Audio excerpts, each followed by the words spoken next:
Bonjour l'élite, nous sommes le samedi 27 novembre 2021. J'espère que cette vidéo sortira avant celle de Psychodélique sur le sujet, mais je pense qu'il est en train de s'y attaquer, donc on va essayer d'y aller rapidement. Alerte noire, Notre-Dame transformée en Disneyland du wokisme.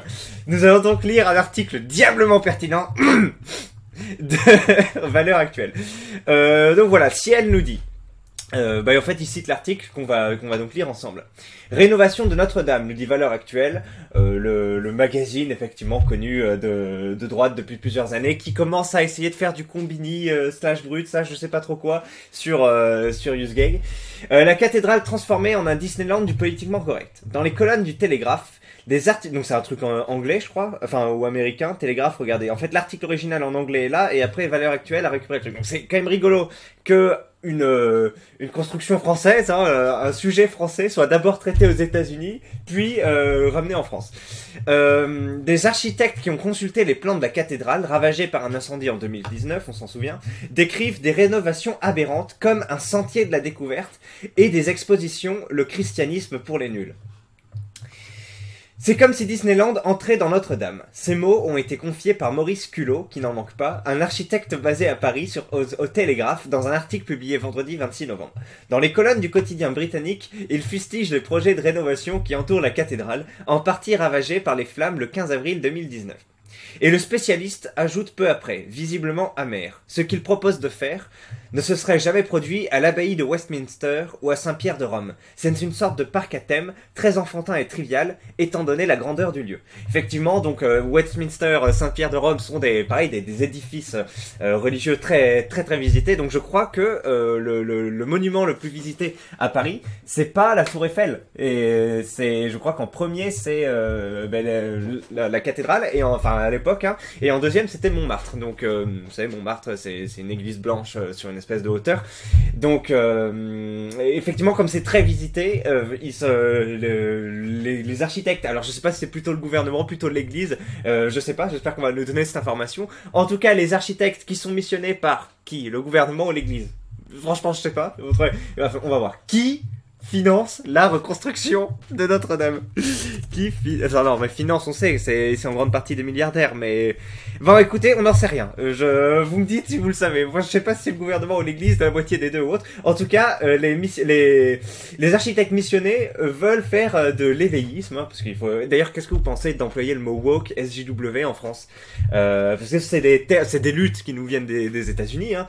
C'est des termes américains, mais est-ce que on doit continuer à traiter ces luttes avec ce vocabulaire américain? Est-ce que ça donne pas de la force à la chose, hein, ou est-ce qu'on doit un peu franciser la chose? Parce qu'à partir de la francisation du terme, il y aura peut-être une francisation du débat, je sais pas. J'ouvre la chose. Moi, je propose de parler d'éveillisme, effectivement, comme le faisait Brut là dans leur vidéo où ils imitaient des gens, un ministre dans les années 60. Ça peut être pas mal. Bref. Qui contrôle tout ça et qui missionne ces architectes et qui leur donne le go, hein, comme on dit, qui leur dit oui pour partir dans ces projets. Effectivement, c'est assez étonnant qu'un édifice religieux, donc très visité, on en veuille en faire une espèce de parc à thème, comme on dit, pour faire découvrir de manière un peu ludique, enfantine, ce qui se fait normalement pas trop dans les églises ou autres, vu qu'on a je vais employer un mot anglais, un certain standing, vous voyez, un certain traitement de la présentation, etc. Je sais pas si le mot austère est adapté, mais effectivement, on va pas glisser sur des choses ludiques, un peu colorées ou je sais pas. Donc après, il faut voir comment c'est vendu, mais effectivement, c'est étonnant de voir que une visite même très fréquentée, on veut en faire un parc à thème. Alors, un parc à thème, je pense que le mot est trop fort. Je pense que c'est juste des espèces de petites expositions où effectivement on apprend des choses sur le christianisme et on part de zéro. Et donc il y a un mélange où oui, il y a des gens qui visitent ça, qui sont pas chrétiens, et bien on peut leur parler de la religion, etc. Ça fait partie selon un point de vue, d'un certain délitement, effectivement, comment dire, de comment le christianisme gère son évangélisation, hein, donc le fait de convertir des gens à sa cause ou de diffuser la parole de Jésus. Je pense que c'est un peu le principal, et des gens qui ont vécu à côté de Jésus. Oui, mais je crois que depuis Vatican II, je dis peut-être des conneries, hein, depuis Vatican II, c'était un concile il y a quelques dizaines d'années, ils se sont dit, en gros, faut se moderniser, hein, et comment on va se moderniser? Eh ben, on abandonne des trucs en latin ou je sais pas quoi, et ils continuent un peu cette modernisation, notamment avec ce genre d'initiative. Alors, est-ce que c'est une analyse qui est vraie? Est-ce que c'est complètement faux? Vous pouvez me reprendre, hein, surtout qu'il y a pas mal de catholiques parmi vous, chrétiens ou autres, qui sont plus renseignés que moi, mais j'ai l'impression que c'est dans cette ligne-là. Il y aura peut-être un conseil Vatican III où maintenant on pourra mettre les prêtres devront passer par un apprentissage de TikTok pour rameuter du monde. La dernière fois j'étais dans une église et il y avait un tronc pour les dons et il y avait un numéro pour vous savez un numéro de téléphone pour envoyer un Lydia pour donner l'argent au lieu de l'amener en physique. C'est vrai qu'on n'a plus trop de pièces ou autre, donc ils s'adaptent à ce monde, aux nouvelles technologies et à au tourisme de masse pour leur faire découvrir la chose, etc. C'est, je sais pas, moi j'ai pas d'avis. Plusieurs architectes qui ont accès au plan décrivent auprès du Télégraphe des rénovations aberrantes, comme un sentier de la découverte qui conduira les visiteurs à travers diverses châtelles en mettant l'accent sur l'Afrique et l'Asie. Ah oui. Ainsi, les écritures seront diffusées sur les murs dans diverses langues, y compris le mandarin. Mais en même temps, faut s'adapter à la population locale, j'ai envie de dire. Des expositions comme le christianisme pour les nuls ont aussi été annoncées par les spécialistes auprès du même média. Par ailleurs, l'un des sanctuaires sera dédié à l'environnement. Ok, donc on est vraiment dans la transversalité des luttes, hein. Asie, Afrique. Est-ce qu'il y aura du LGBT aussi, ou est-ce que c'est pas encore la chose? Mais en tout cas, on va parler d'environnement. Mais oui, et moi j'étais dans une église encore là pour un enterrement où il disait, genre en gros, tu peux scanner le QR code pour que ça te fasse les chants, etc. sur ton téléphone. Et il disait oui, l'église est labellisée Green Label ou un truc comme ça, Green Church ou un truc comme ça. Donc effectivement, il y a des démarches pour l'écologie ou autre dans les églises maintenant, effectivement, c'est assez rigolo. Dans le même temps, les architectes assurent que les confessionnaux des hôtels ainsi que des sculptures classiques seront mis au rebut. Il est prévu que ces derniers, précise-t-il au journal britannique, soient remplacés par des peintures murales à la mode qui contiendront des effets sonores et lumineux dans le but de créer des espaces émotionnels, poursuivent nos confrères qui citent leurs propos. Les personnes à l'initiative de ces différents projets assurent que de cette façon, ce symbole français sera aisément compris par tous les touristes qui viennent de Chine ou de Suède, relate le Télégraphe. Toutefois, leurs détracteurs estiment que cela avilit l'église, vieille de 850 ans, et la transforme en un Disneyland politiquement correct, poursuit le quotidien. Oui, parce que Disneyland, effectivement, on va sur comme on dit, des espaces émotionnels, c'est bien ça, oui, on va sur des espaces émotionnels, donc c'est assez étonnant de moderniser une église en reprenant les codes de ce qui a peut-être marché, hein, pour ça. Après, c'est pas, on se positionne pas sur les mêmes créneaux entre Parc Artem et cathédrale, mais bon, les deux sont très visités. La cathédrale mutilée. Une source proche de la rénovation va plus loin, confiant au Télégraphe que de tels plans risquent de métamorphoser Notre-Dame en une salle d'exposition expérimentale qui mutilerait la cathédrale. Pouvez-vous imaginer que l'administration du Saint-Siège autorise quelque chose de semblable dans la chapelle Sixtine? C'est agacé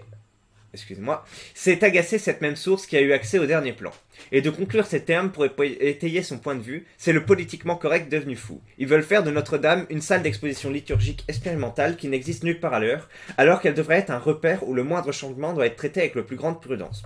Bon, ça c'est un point de vue, je laisse les experts de la question discuter de ça. Les images de l'incendie dont la cathédrale a été victime il y a un peu plus de 2 ans et demi se sont gravées dans les esprits de chacun à travers le monde, particulièrement celle de sa flèche qui a été renversée. Or, si le toit et la flèche seront restaurés dans leur état antérieur, les changements drastiques mentionnés précédemment concernent les zones de la cathédrale qui sont en grande partie indemnes, souligne le Télégraphe. Emmanuel Macron s'est fixé pour objectif la réouverture des lieux du public en 2024, année où Paris accueillera les Jeux Olympiques. Ok, donc on profite du chantier sur les parties effondrées pour faire un remaniement global et imposer apparemment cette vision on va appeler ça de l'évangélisation, hein, parce que je crois qu'on va dire que voilà, quand on veut transmettre des messages de l'église et proposer une expérience dans une église et tout, c'est de l'évangélisation, donc évangélisation, rappelons-nous du terme. Évangélisation, je crois que c'est ça, c'est en gros prêcher l'évangile à des populations non chrétiennes, convertir au christianisme. Ouais, je suis pas sûr que ce soit le terme employé, mais bref. Qu'est-ce que vous en pensez? Moi, effectivement, ça me paraît bizarre.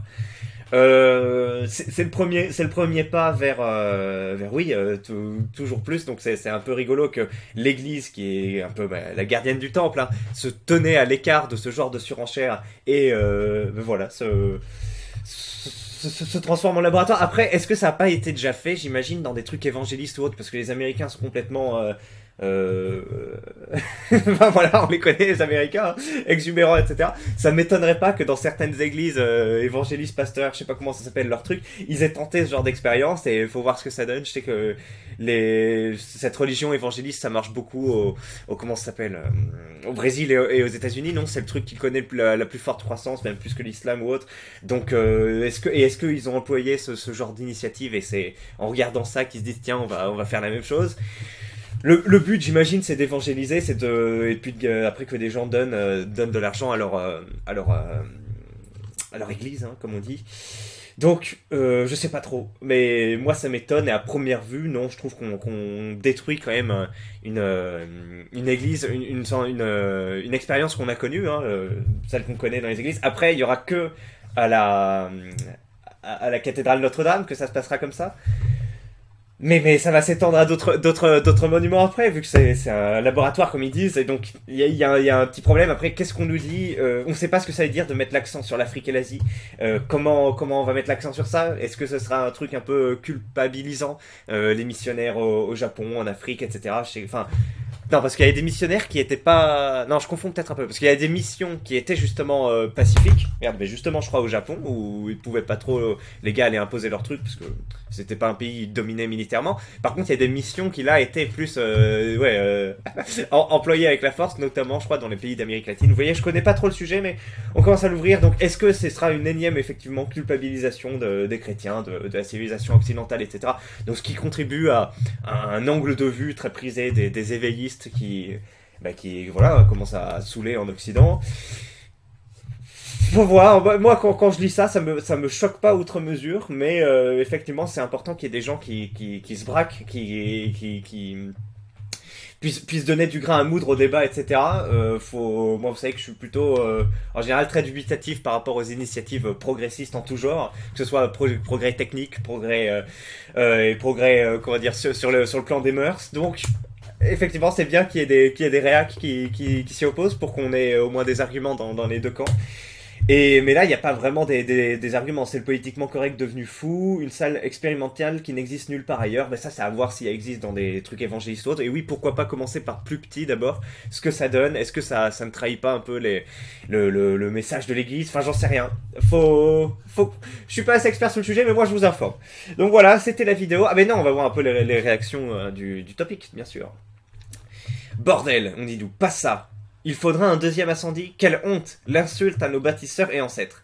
Mais putain, et l'église laisse faire? L'église s'est gauchisée. C'est une blague? Je suis étonné, dis donc. Banda Uri, les fameux architectes, ils ont eu accès à des prototypes envoyés par leurs compères, certainement pas à la solution finale retenue. Ah, vous voyez, on nous dit, arrêtez, c'est possible que ce soit un projet parmi d'autres qui n'a pas été retenu. Pour rappel, l'incendie de Notre-Dame, c'est 777 ans après le procès du Talmud. Et 666 jours après la victoire à l'REM. Eh ben, ça fait une coïncidence rigolote. Banda Uri, les fameux architectes, on en revient à une solution finale.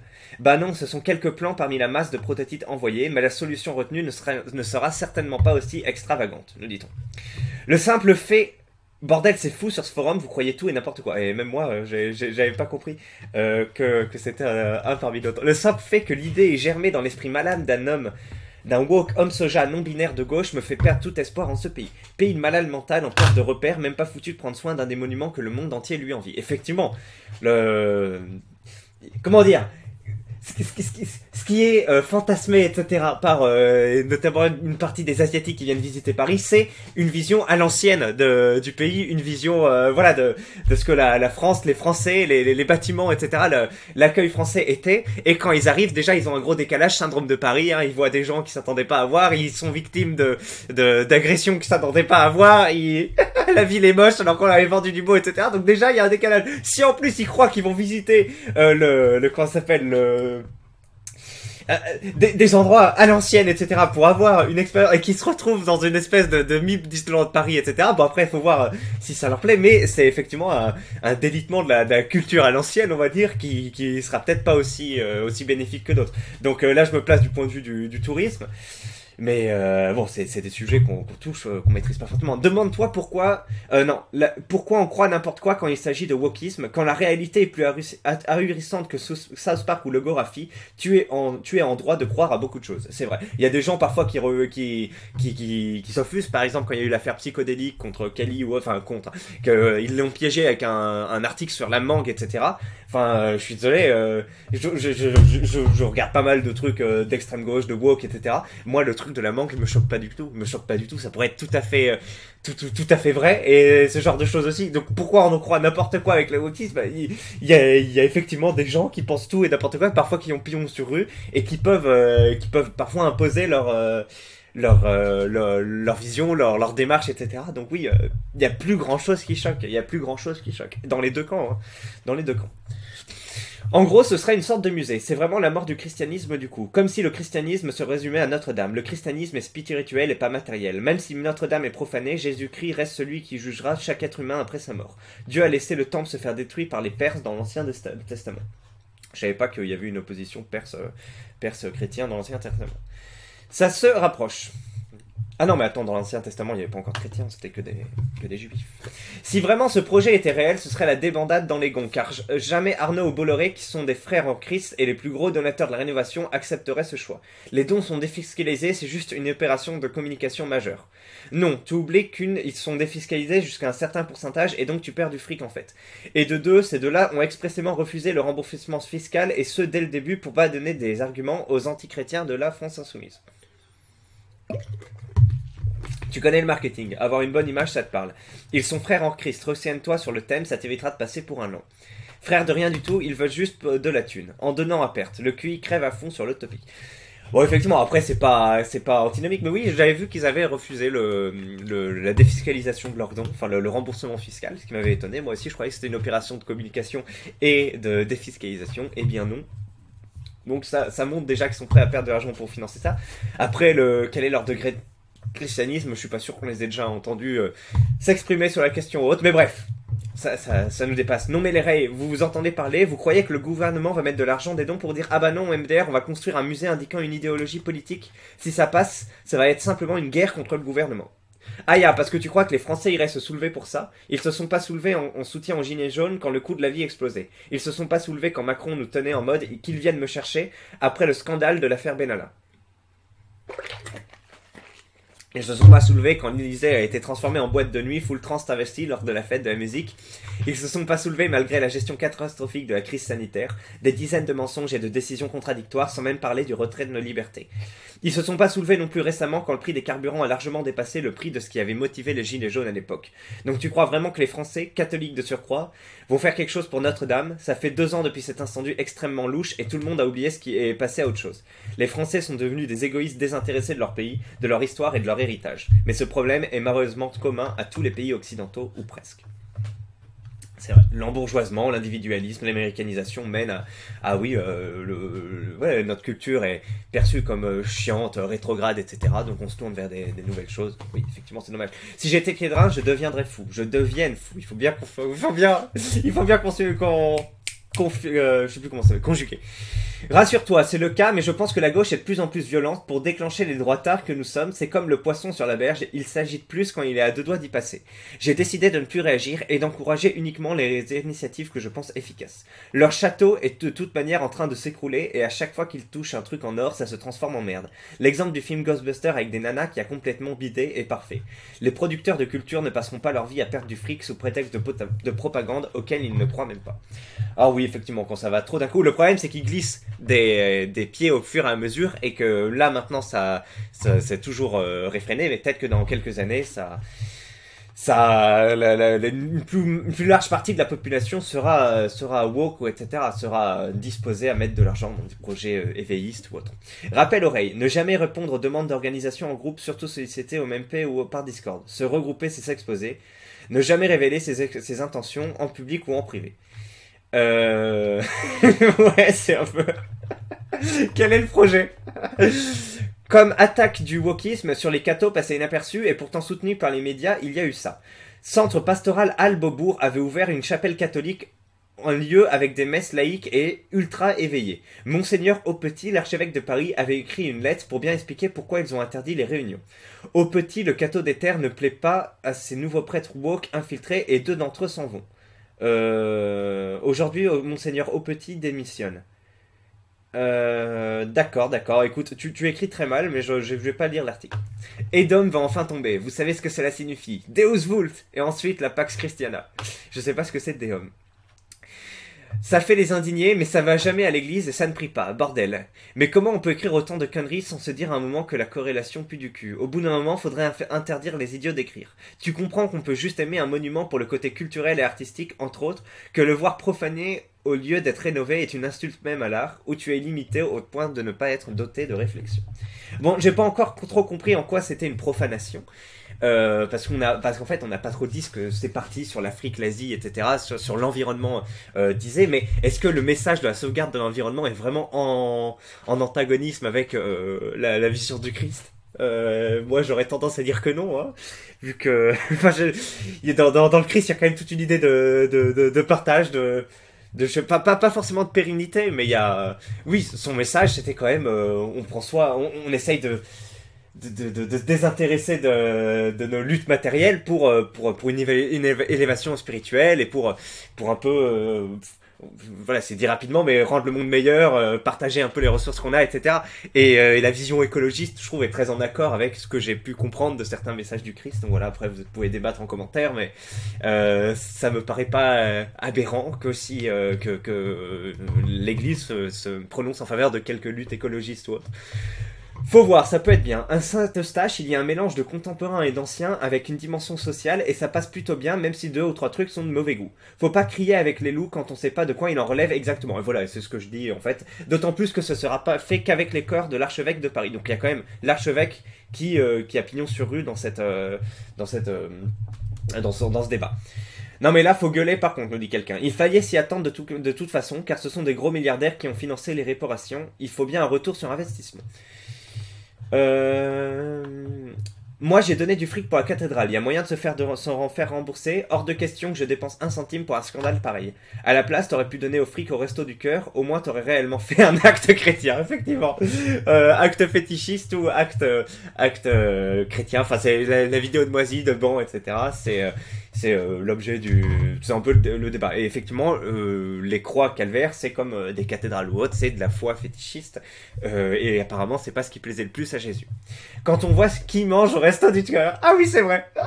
95% d'Africains et 95%... Attends, c'était quoi de jeunes hommes africains et 95% de célibataires, effectivement. Je croyais que la charité chrétienne était universelle. Et oui, c'est vrai, universalité. Elle est aussi hiérarchisée. Ah, pas forcément. Un professeur de la loi se leva et dit à Jésus pour le mettre à l'épreuve. « Maître, que dois-je faire pour hériter de la vie éternelle? Qui a-t-il écrit dans la loi? Qui lis-tu? Tu aimeras le Seigneur, ton Dieu, de tout ton cœur, de toute ton âme, de toute ta force et de toute ta pensée, et ton prochain comme toi-même. Tu as bien répondu, lui dit Jésus. Fais cela et tu vivras. Mais lui, voulant se justifier, dit à Jésus. Et qui est mon prochain? Jésus reprit la parole et dit « Un homme descendait de Jérusalem à Jéricho. Il tomba entre les mains de brigands qui le dépouillèrent, le rouèrent de coups et s'en allèrent en le laissant à moitié mort. » C'est le Samaritain, ça, non? Un prêtre qui, par hasard, descendait par le même chemin, vit cet homme et passa à distance. De même aussi, un Lévite évita cet endroit. Il le vit et passa à distance. Mais un Samaritain qui voyageait arriva près de lui et fut rempli de compassion lorsqu'il le vit. Il s'approcha et banda ses plaies en y versant de l'huile et du vin. Puis il le mit sur sa propre monture, le conduisit dans une auberge et prit soin de lui. Le lendemain, à son départ, il sortit 2 pièces d'argent, les donna à l'aubergiste et dit « Prends soin de lui, et de ce que tu dépenseras en plus, je te le rendrai à mon retour. » Lequel de ces 3 te semble avoir été le prochain de celui qui était tombé au milieu des brigands? C'est celui qui a agi avec bonté avec lui, répondit le professeur de la loi. Jésus lui dit « Va agir de la même manière, toi aussi. » J'imagine que le Samaritain, c'était pas des Juifs, c'est ça, alors que les 2 autres étaient des Juifs. Voyons voir ce que c'est, Samaritain. Membre d'une secte juive. Okay, c'est une secte juive. Donc en gros, J'ai pas trop compris en fait pourquoi on vient dire qu'il y avait une différence entre un prêtre, un lévite, un samaritain. Peut-être que je sais pas, les samaritains sont particulièrement égoïstes ou autre, je sais pas trop. Mais bon, je vois pas trop le lien entre le truc est hiérarchisé et ça. Mais en gros, oui, le chrétien doit s'occuper et proche en humanité de celui qui l'aide. Voilà, c'est ce que nous dit Jésus. Oui, et l'évangile ne te dit pas non plus de sucer goulamment la queue des brigands qui t'envoient de coups. Mais il dit de tendre la joue gauchement. Dans le contexte actuel, c'est qui les brigands qui balancent à la rue et foutent la merde dans les familles, qui augmentent sans arrêt les prix? Réponse, le gouvernement, les patrons, les proprios, en gros le top 5%. Je suis plutôt d'accord avec cette analyse. Top. Je suis un groupe de personnes étonnamment surreprésentées parmi les patrons, les proprios, en gros top 5%. Je suis pas mal. Un mâle plan 6 de plus de 50 ans? Non. Qui est représenté dans cette population? Et oui, on se pose la question. Aïe, force à vous les chrétiens. J'aimerais pas voir une mosquée transformée en temple de wokisme. Mais bon, en même temps que vous vous laissez trop faire, faut gueuler un peu, mais votre pape se gauche et wokise à mort en disant que c'est pas si mal le mariage gay. Effectivement, des luttes qui nous dépassent un peu, mais qu'on abordera peut-être ici si ça fait débat. Donc voilà, c'est terminé. Vous êtes au courant, vous avez vu un peu les pour les contre. En gros, on s'énerve un peu sur des choses qui sont pas encore décidées, qui sont un plan parmi d'autres, et finalement on sait pas même la finalité de quoi il en retournera. Donc c'est pas un débat très constructif en amont. En tout cas, vous êtes au courant. Donc je vous souhaite un bon samedi, et puis voilà, à la prochaine.